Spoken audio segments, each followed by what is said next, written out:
Não, parou de falar. Não tem mais corrupção. Não tem mais. Ninguém levanta tem mais. Não tem mais corrupção no Brasil. E nem crime, né? Aliás, o Brasil agora. Aliás, falando... Você sabe que tem uma frase bonita que fala o seguinte: a paz do Brasil é a corrupção. Ou a corrupção é a paz no Brasil. É isso, Sérgio Moro? Você acha que a corrupção traz essa paz maravilhosa ao país? Ninguém reclama, tá todo mundo bem. O Pix tá pingando. O problema é que quem pode reclamar às vezes não tem muita voz, né? Que são as pessoas que são prejudicadas do medicamento que falta na saúde, a obra pública que nunca termina, né? Que outra maldição do Brasil é essa, a obra pública que se eterniza. Aí você vai ver o motivo, os aditivos, sempre um problema. Nunca acaba aquilo lá porque é uma fonte, muitas vezes, de recurso que acaba indo lá para a corrupção, fora a própria ineficiência. A gente tem que tentar retomar, o momento é difícil. Eu apresentei até semana retrasada um projetinho, até para tentar botar isso no debate, que foi daquele caso do deputado federal lá, o Janones, né, que confessou um crime também. Aquilo também é louco aquilo lá, né? Rachadinha, né? Que assim, você nomeia um servidor pro teu gabinete, você pega o salário dele, parte, né? Então, assim, você divide com a turma, né? Isso é crime. Ele confessou, fez um acordo de, como chama, não persecução penal, em que ele tem que cumprir determinadas condições, mas continua no mandato. Não dá, né? Eu acho que tem uma quebra de confiança. O projeto que eu apresentei diz, pode até fazer esse acordo. Eu acho que não deveria poder nesses casos. Mas se for fazer, tem que renunciar ao mandato. Ou renunciar ao cargo se não for mandato. Porque é imoral, né? Sim. É imoral, pelo menos imoral né? Você dá um salário e pede de volta. E ainda ele foi, agora eu vi um vídeo que ele mandou dizendo que ele... Não. Ele tem um vídeo que ele confessa. Sim. E agora ele falou, não, eu não confessei. Isso é fake news. Isso é tá bom. Isso isso não fala que é inteligência. Então, o senador, a impressão, né, com tudo que a gente está conversando aqui, a impressão que a lei funciona para um lado só. Essa é a impressão que passa e eu queria perguntar até da tua perspectiva de político. Você acha que a gente está lendo dessa forma porque parece que assim, os punidos são aqueles que pensam mais pelo viés da direita. Da gente fazer aquele sistema aqui, não, vamos mandar um recado ali para os manifestantes, embora a gente ache assim, que é vandalismo, mas é um absurdo o número de não sei quantos anos ali de prisão. Aí você tem a figura do Bolsonaro ali sendo no julgamento. Na sua opinião como parlamentar, a direita, ela está sendo perseguida? Bem, tem tido esses processos e, em sua maioria, acabam sendo contra políticos do espectro da direita, né? Do lado da direita. Tem também, né? Esse próprio caso do Janones. Acho que o melhor teria se não fazer esse acordo, fazer um acordo mais duro. Enfim, a gente não pode ter o sistema funcionando dessa forma e esse tipo de situação acho que acaba prejudicando a própria pacificação do país. E não pode ser baseada, né, como disse, em corrupção. O que a gente tem que caminhar para tentar normalizar as coisas, e um passo importante o próprio Supremo poderia dar. Como disse aqui com esse julgamento da cabeleireira, da Débora, que poderia diminuir a pena para algo mais razoável. E vamos olhar para frente, né? São 2 anos ainda que teremos longos. 2026 está aí, o ano eleitoral, mas está na hora do Brasil começar a entrar nos eixos sem corrupção, né? Sem corrupção. Ô, Moro, você tem... Que foi uma barata? Não, o Helber quase passou na frente. É o Helber. Quer tirar a sacolinha. Ô, Moro, eu queria saber... A gente tá vendo aí... A gente tá incomodando a sacolinha. Pois não. Sacola incomoda. A gente tá vendo aí a questão da Carla Zambelli, que pode ser caçada e até mesmo presa, talvez.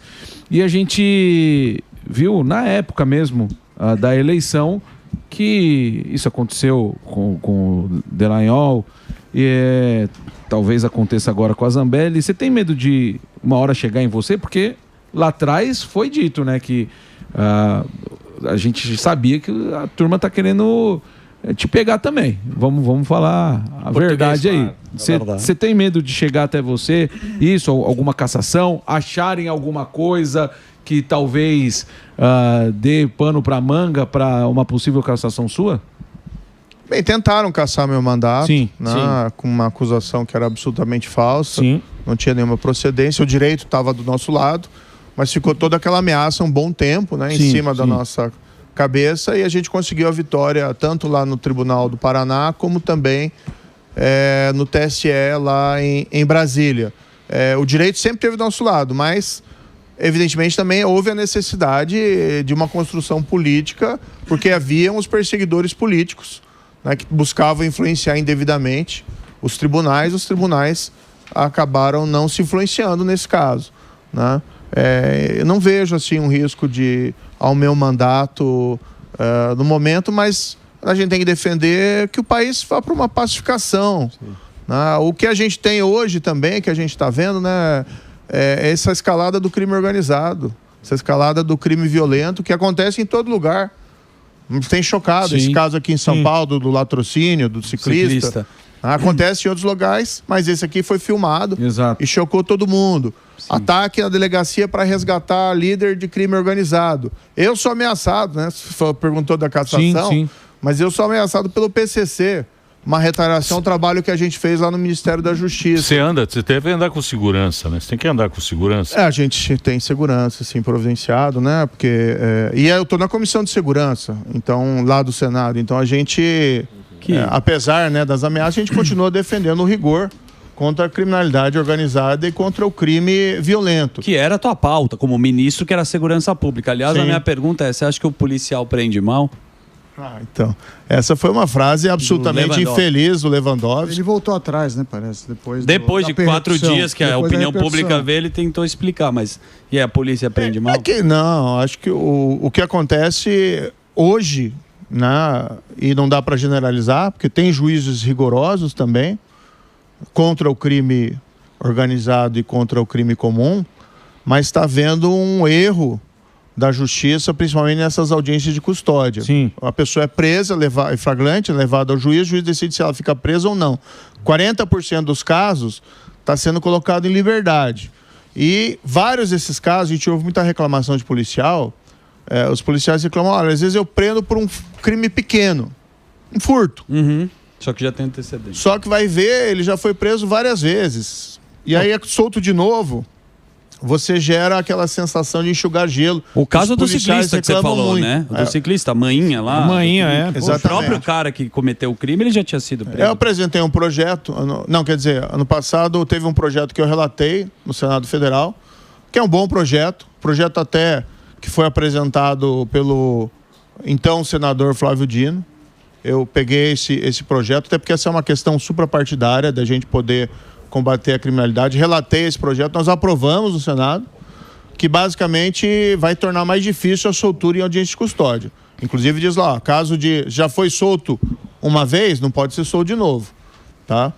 E está na Câmara, vamos ver se é encaminhado para ser votado em tempo breve. Vai ter um evento amanhã em Brasília sobre segurança pública, que eu vou estar presente, inclusive, vai estar também o secretário Derrite, vai estar presente lá. O projeto da Saidinha. Do projeto da Saidinha. Você viu quantos saíram, né? 1000. E vai sair mais. 1000, ó. 1000 saíram. Eu vou fazer um break rapidinho. Muito obrigado pela sua audiência, hein? Audiência muito boa hoje. Sérgio Moro está aqui. Os caras falando que não gostam de você, mas a audiência tá boa. Por que será? Então. Fala que você traiu o Bolsonaro, e não sei o que, mas estão tudo assistindo aqui, Moro. O que você acha que é isso aí? Prestígio. Não é prestígio, né? Prestígio. O Moro tá com moral, hein, Moro? A turma do Bolsonaro não gosta de você? A turma mais radical? Acho que nós já fizemos a nossa convergência ali em 22, quando eu apoiei no segundo turno. Foi no debate. Sim, veja, eu não tive o apoio do Bolsonaro para ser eleito senador. Exato. Ele tinha o seu candidato, trabalhou contra a gente. Mas eu achei que naquele momento, embora eu mantenha minhas divergências com o Bolsonaro, eu também tenho a capacidade de vir aqui e dizer, olha, tem direito a um julgamento justo. Né? E do outro lado, eu acho que essas divergências ficaram superadas ali quando a gente...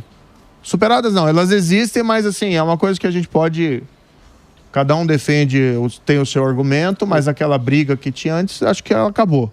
Muito bem. Vamos ver como as coisas evoluem. Vamos saber, eu tô curiosíssimo para saber Você quer corte? Não é corte. Ele quer corte. Quando fala divergência... Deixa eu só fazer um break. Então vou fazer um break. Ó, no Instagram, SF_Moro, para você poder seguir. Tem quase 3 milhões de seguidores. O senador Moro aqui conversando com a gente. O Sérgio Moro batendo um papo aqui com a gente. Muito obrigado pela sua audiência. Vai lá, o Reginaldinho.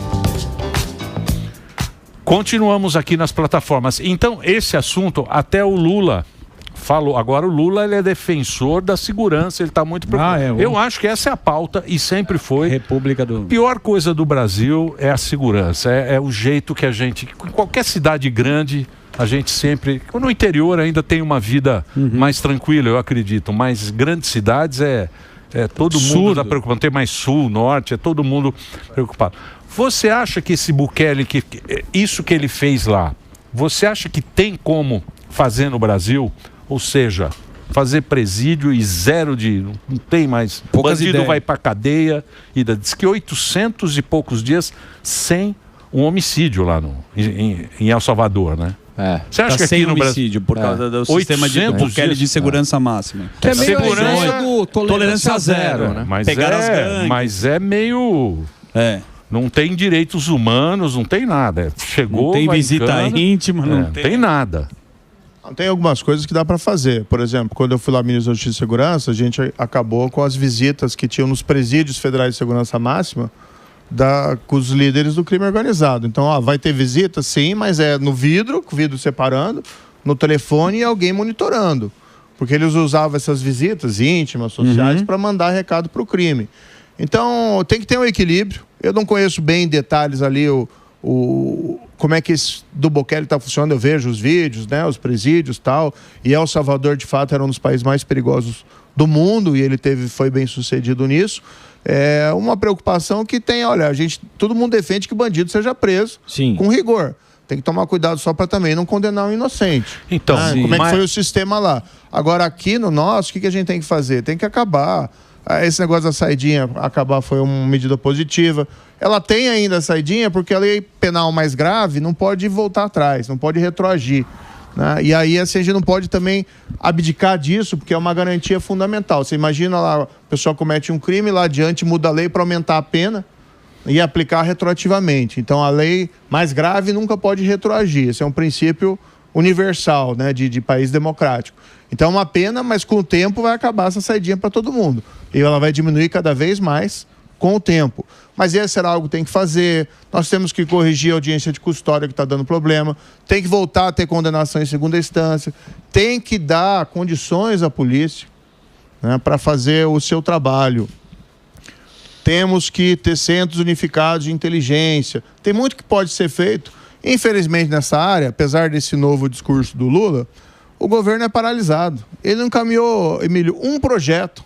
Então, mas o que esse Bukele falou, eu não sei se vocês acompanharam, ele disse o seguinte, ele falou, se no Brasil o crime organizado está dessa maneira, é porque ele já entrou na política, ele já está dentro do país, o crime organizado. Nenhum país forte tem crime organizado dentro dele. Se você for ver onde existe o crime, na Colômbia, no México, nos Estados Unidos, apesar de ser um grande consumidor de drogas, não tem facção dentro dos Estados Unidos como tem aqui. Aqui tem PCC. Advogados, e fala políticos, né? Fala-se infiltrados. Eu acho que o diferencial tem mesmo... Tem espaços do Brasil, tem espaços que já estão dentro dessas facções. Por quê? Ele fala porque o Estado é fraco. Porque se o Estado é muito forte, ele falou, qualquer Estado... Ele tem exército, ele tem como combater o crime. Só não combate porque ele já entrou no Estado. É isso mesmo ou não? Você que esteve lá, né? Eu vi essa frase dele, é muito impactante. De fato, né, nós temos facções aqui que têm controle do território. Então, quando um Estado perde o controle do seu próprio território, é um sinal de uma grande fraqueza. Nós temos que rever tudo isso. Né? Nós temos que adotar uma política severa de segurança pública. Foi o que a gente começou a fazer lá em 2019 como ministro. Depois eu acabei tendo que deixar o governo, a gente não conseguiu ali sair adiante. Mas dá para ter muito melhores resultados e passa por isso. Tem que prender os criminosos, a pena tem que ser efetiva, a pena tem que ser certa e tem que acabar com esses tratamentos que muitas vezes acabam gerando essa sensação de impunidade. Alguém que matou alguém, né, homicídio, feminicídio, latrocínio, tem que ir preso e ficar lá. Né? Se não é pena de morte, eu sou contra. Acho que o risco do erro judiciário é muito grande. Mas tem que ter penas mais longas. Não dá aqui, como foi o caso daquele rapaz que foi notório lá, o Guilherme de Pádua, que matou a artista, a colega dele, a Daniela Pérez, né? Estragou, destruiu, né? Ficou solto. E ele ficou 7 anos preso em regime fechado. Morreu depois, então dá pra gente falar. A lei ela é muito frouxa em relação Então não pode 7 anos ser preso por um assassinato. Aí o que vai acontecer? A gente está vendo essa disseminação do crime. Os criminosos não estão com medo hoje da justiça, daí não ficam com medo da prisão, porque as prisões não são bem controladas, e sabe que ele fica pouco tempo, já vai estar fora e continua. O que funciona para o combate ao crime, isso é antigo, é diminuir a oportunidade e aumentar o risco, porque o crime, fora o crime passional, é uma atividade racional. Então a pessoa tem que saber que se ela cometer um crime, ela vai ser pega, vai ser punida e vai ser punida rigorosamente. Isso que é importante. E não vai compensar. Não precisa, talvez, chegar no mesmo nível lá do Bukele. Eu não conheço ali os detalhes, né? Porque eu acho que a nossa situação não está igual como era. Está ruim a nossa situação, mas não é a mesma coisa que era o Salvador. Pô, você não viu? O cara com o helicóptero da polícia com arma de guerra. Matou o copeiro. Moro, deu um tiro na cabeça. É arma de guerra. Só que a gente nunca acha. Ele falou, não, o Brasil não... Tá tranquilo. O Brasil não vai assim acontecer. Mesmo. O Brasil assim não... mesmo. Aqui no Brasil... Não... Meu, aquilo é arma de guerra. Não é... E o cara tira de dia. Não, sim, mas é que em El Salvador a coisa tava... Mas a coisa aqui tá também, Moro. A polícia não entra. Não, a situação tá ruim e a gente tem que mudar o rumo e ser extremamente rigoroso. Agora, talvez não precisamos do remédio naquela severidade toda que ele adotou lá. Acho que a gente pode dar passos na direção certa, porque, por exemplo, nós temos áreas controladas por criminosos territorialmente, mas não é todo o país. Lá em El Salvador era uma bagunça só. Era um país praticamente destruído pela criminalidade e pelas gangues. Aqui, se a gente não tomar providências, é o que vai acontecer com o Brasil. Então a gente tem que mudar completamente a nossa política pública de segurança. Senador, e não vai acontecer nesse governo. O problema está na lei ou na aplicação da lei? E como que se daria essa mudança em termos práticos? Teria que vir de cima para baixo na justiça, por exemplo? É um misto de duas coisas. Precisamos de leis melhores, tá? Mais severas, mas precisamos também que os juízes sejam mais rigorosos na aplicação da lei. E como mudar essa mentalidade? Acho que, por exemplo, fazendo programas como esse, o debate, o discurso, temos que mudar nossas faculdades de direito, porque nas faculdades de direito ainda predomina muito o pensamento, o criminoso é uma vítima da sociedade, é um coitadinho. Um dos livros mais lidos nas faculdades é em penal é o Michel Foucault, de Vigiar e Punir. Foucaultzão lemos de trás para frente. Você lê de frente para trás e de trás para frente. Mas é absolutamente anacrônico já, respeitando o trabalho que foi feito dele, não querendo desmerecer, mas a gente precisa de um outro tipo de filosofia, uma filosofia de lei e ordem, uma filosofia que cometer crime é errado, e a gente precisa do exemplo de cima. Quem pode mais fazer isso são os tribunais superiores.